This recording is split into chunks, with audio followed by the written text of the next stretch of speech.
your confidence depends on what you've achieved lately, or if your value depends on being impressive, if you're always pushing to prove that you're good enough, this episode is for you. Maybe you've said, oh, if I don't get the promotion or the title or the status or the credential or the achievement that I want, it means I'm a failure. And it's one of the most common thoughts that I hear. And it's one that I used to believe too for so many years. Because many of us have been conditioned by our culture to believe that success equals confidence, respect, love, and happiness. And while there's nothing wrong with wanting to achieve or be successful, the problem begins when our identity and worth and happiness depend on it. Welcome to Realizations with Clarissa, where productivity meets well-being. I'm Clarissa Dunan, and as a mother, wife, entrepreneur, and leader, I know how overwhelming it can be to build success while also staying healthy, fulfilled, and present for your loved ones.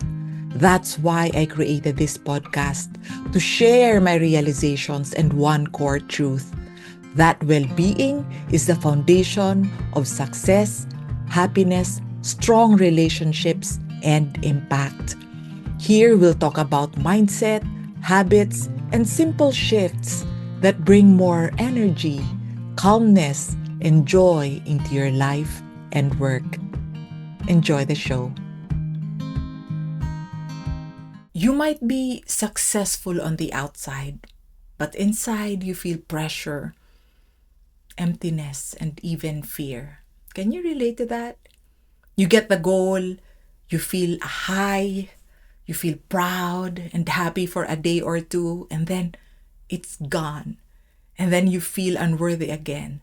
So you chase the next big thing, hoping that this one, for real, will finally make you feel good enough.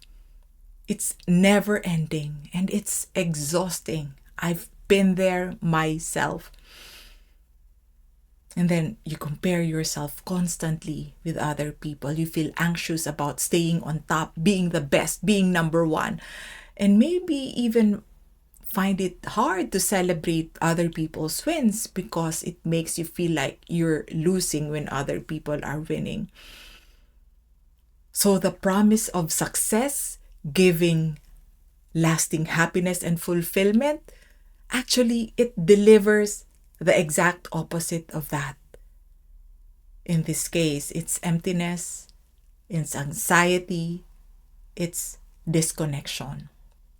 And yes, I've experienced all of that. I know this personally. I grew up with an alcoholic father, and I noticed that he really wouldn't spend time with me. He would be with his drinking buddies most of the time. But when I did well in school, then he would be happy with me. And so I became a consistent honor student. I learned early that performance equals love. So it helped me succeed in school and in business. So I've always been the quote-unquote the achiever. But then it didn't give me lasting happiness. After each achievement, I felt a moment of pride and then emptiness. And then the cycle repeated. I thought the next win would finally prove I was worthy of acceptance and love. And I spent years searching for something that I didn't know I already had inside me. I didn't know how to access it. I didn't even know that it already existed. And everything changed when I realized that I don't have to believe every thought that pops into my head. The thought that if I achieve what I want, I will finally feel worthy and happy. And I realized that it's just that, it's a thought, and it wasn't true because so many evidence have shown me that no achievement had ever given me lasting happiness. But the biggest factor that helped me to build evidence for this new perspective is my daughter, Sophie. She has Down syndrome, and she is the happiest person I know. And I'm very happy with her. I have unconditional love for her.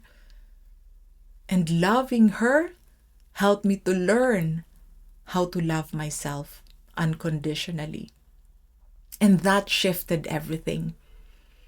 Now I still have goals, but my sense of self-worth, my happiness, my fulfillment no longer depend on achieving those goals. That's what gives me sustainable energy and deeper connection with others, and a sense of freedom in how I live and work. And I work with a lot of people who are still struggling with this area. That's why I shared this personal transformation with you. And one of the common questions that I receive from people I work with is, how can I be successful if I'm already at peace? Doesn't peace make you complacent? It would stop you from growing, won't it? And that's what I used to think too. And yes, my drive helped me to succeed at school, in my business, but I was never happy. I was never enough, no matter what I achieved. Now that I'm at peace, I didn't need constant external validation, and that actually makes me more creative, resilient, and focused, because my worth and happiness no longer depend on whether I have lots of achievements or if I have no failures or mistakes. And it's not just me. People that I worked with and still working with, they share with me their real life insights. Like I asked one of my favorite clients, now that you're happy and at peace, do you think that this would stop you from growing your business? And I was really, really inspired by her answer. So she said, no, because when I was stressed, I had no energy to act, especially when I face setbacks. Now that I'm at peace, I feel inspired and unstoppable. I'm more productive because I feel good, and I pass that energy on to my family and my team. Everything feels lighter. And another person I spoke to said, if I had to choose one thing for my kids, happiness or success, I would choose happiness. Or that was my question to him. And I'm very happy with his answer. He said, because success is meaningless without happiness. And when you're happy, it's easier to be successful. It's amazing, right? This is what we want for our kids. And it follows that this should also be what we want for ourselves. Because the truth is, even when you let go of needing achievements to feel good enough, you won't lose your drive. In fact, the key to peak performance is when you have a clear mind, you are at peace, then you have access to all the gifts in there, the inner wisdom, the creativity. You see the big picture better, right? So you're naturally driven. You will still take initiative, but you'll bounce back from failure faster. And you won't be impatient. You don't need to wait for the big thing to come right away. Because anyway, every day, you're happy, you're fulfilled. You're taking your necessary actions every day without waiting for achievement to define you, to give you fulfillment, right? And you will feel inspired, not pressured, not stressed. And you connect better with people when you see them beyond their achievements or mistakes. People feel good working with you, and that allows their strengths to shine through as well. And they feel empowered to take initiative, take action. And that's true leadership. So it's really true that we perform best when we are whole. Because our worth is not earned, it's inherent.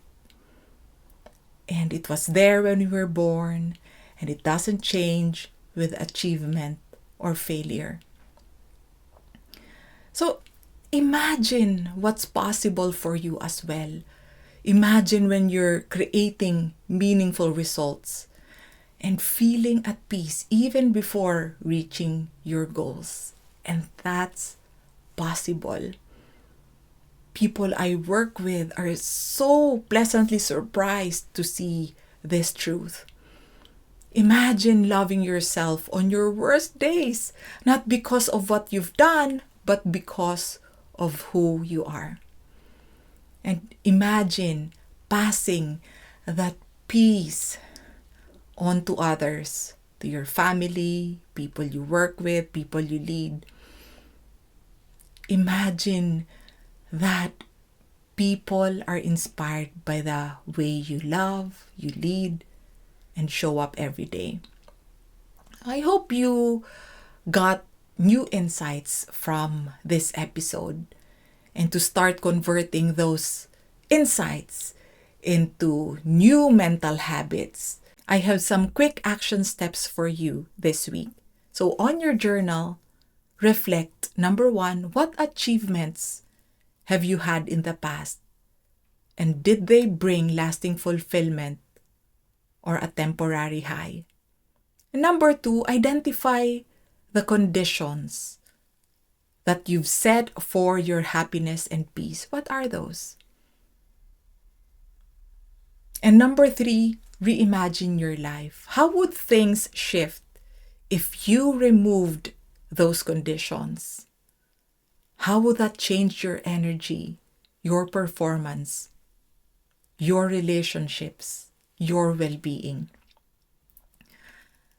If you're ready to stop chasing happiness or the sense of being good enough and start living with deep peace while still growing and performing at your best, book your free coaching consultation and let's talk about what's possible for you.